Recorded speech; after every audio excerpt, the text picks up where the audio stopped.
Salut les zouzous, c'est Zoumi.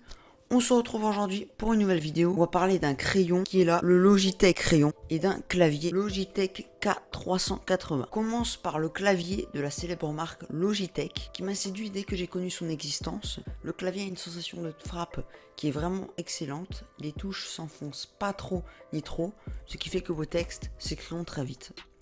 Son design n'a rien à voir par rapport à ses concurrents. Déjà, les touches ne sont pas en forme carrée, mais elles sont rondes.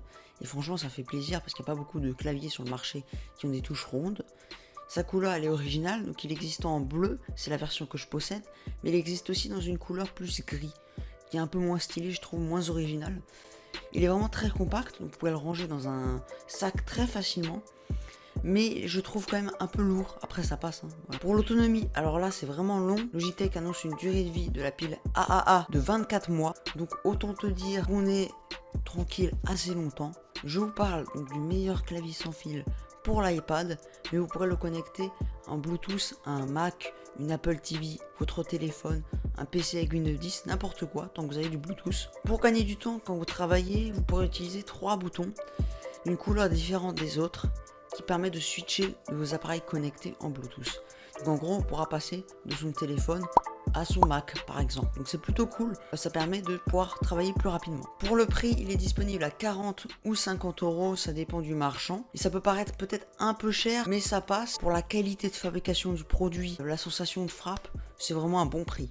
On passe au deuxième produit, et oui, c'est un crayon, pas n'importe quel crayon, c'est le Logitech crayon, et c'est un crayon pour votre iPad. Alors on va déjà commencer par voir quels iPads sont compatibles avec ce crayon. Donc là, il y a pas mal d'iPads qui sont compatibles, surtout les derniers. On a l'iPad Pro de 2018, le tout nouvel iPad de cette année, l'iPad 2019, l'iPad Air de 2019, donc ça c'est le milieu de gamme, c'est celui-là que je possède. Et l'iPad mini de 2019, donc le tout petit. Alors pour son design, vraiment Logitech c'est vraiment soigné. Il est conçu pour résister à des chutes de 1,20 m, mais j'ai quand même pas envie de le jeter. Voilà. De toute façon, on peut remplacer les pièces si jamais c'est abîmé ou cassé.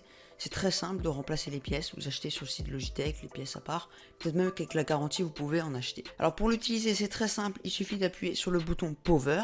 Et c'est parti. Il n'y a pas besoin de Bluetooth ni rien. Donc c'est vraiment très simple.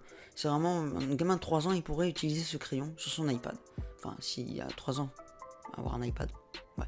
La prise en main est vraiment bonne, il tient bien dans la main, il tape très bien à tout type d'utilisateur, donc ça c'est vraiment bien. Il est compatible avec toutes les applications, tout ce qui est compatible avec l'Apple Pencil, donc le propre stylet de chez Apple.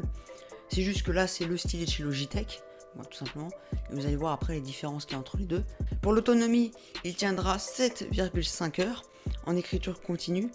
Donc c'est un peu en dessous de l'autonomie de l'Apple Pencil, mais c'est assez suffisant. Il possède une technologie de détection de la main qui ignore du coup les contacts involontaires. Donc en fait, il décidera que le crayon quand vous le tiendrez dans la main, tout simplement. Il se recharge en Lightning avec le chargeur de votre iPad, sauf si vous avez l'iPad Pro 2018 qui lui a un câble USB-C. Pour ceux qui se demandent s'ils doivent prendre l'Apple Pencil première génération ou le Logitech crayon, ça va dépendre du prix. Le crayon est disponible à 70 € et le Pencil lui est à 100 €. Pour la résistance, la qualité des matériaux et la durée de vie, c'est le Logitech crayon qui va gagner haut la main. Après, l'Apple Pencil a d'autres points intéressants. Par exemple, il réagit à la pression. Donc en gros, plus vous appuyez, plus vous pourrez faire des traits gros quand vous dessinez. Donc ça peut être pratique. Et vous aurez un avantage sur l'autonomie. Voilà, j'ai terminé la présentation de ces deux excellents produits. N'hésitez pas à vous abonner à mon compte Instagram ou Twitter, vous pourrez voir du contenu exclusif, des choses que vous ne pourrez pas voir sur ma chaîne YouTube tout simplement. C'était Zoumi, ciao et à une prochaine vidéo.